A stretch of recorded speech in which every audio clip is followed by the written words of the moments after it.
ಹರೇ ಶ್ರೀನಿವಾಸ. ಗುರೋ ರಾಘವೇಂದ್ರ. ಇವತ್ತು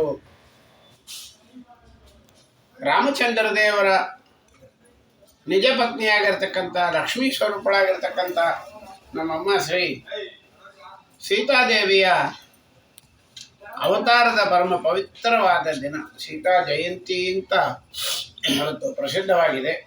ಅದರಿಂದ ಭಗವಂತನನ್ನು ನಾವು ಸ್ವಲ್ಪ ಸ್ತೋತ್ರ ಮಾಡಿದರೆ ನಮಗೆ ಅನುಗ್ರಹ ಆಗುತ್ತೆ. ಒಂದೇ ಒಂದು ನಿಮಿಷ ಒಂದು ಸ್ತೋತ್ರ ಮಾಡೋಣ ದೇವರನ್ನ. ನಾರದ ಮುನಿ ನಿಮ್ಮ ಹಾಡೇದನಲ್ಲದೆ, ನಾರದ ಮುನಿ ನಿಮ್ಮ ಹಾಡಿದನಲ್ಲದೆ, ನಾಡದಾನವ ಕೊಟ್ಟನೋ ಹೇಳಯ್ಯ.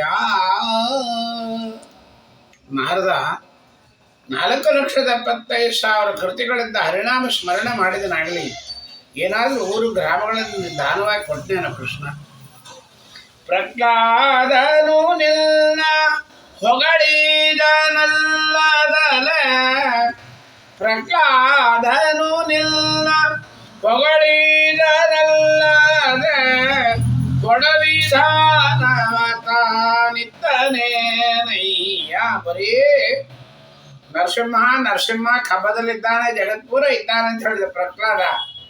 ಏನು ದಾನ ಕೊಟ್ಟನು ನಿಂಗೆ? ವಿಭೀಷಣನು ನಿನ್ನ ಮೊರೆ ಹೊಕ್ಕನಲ್ಲದೆ, ಏನು ಧನವನು ಇತ್ತನು ಹೇಳೋ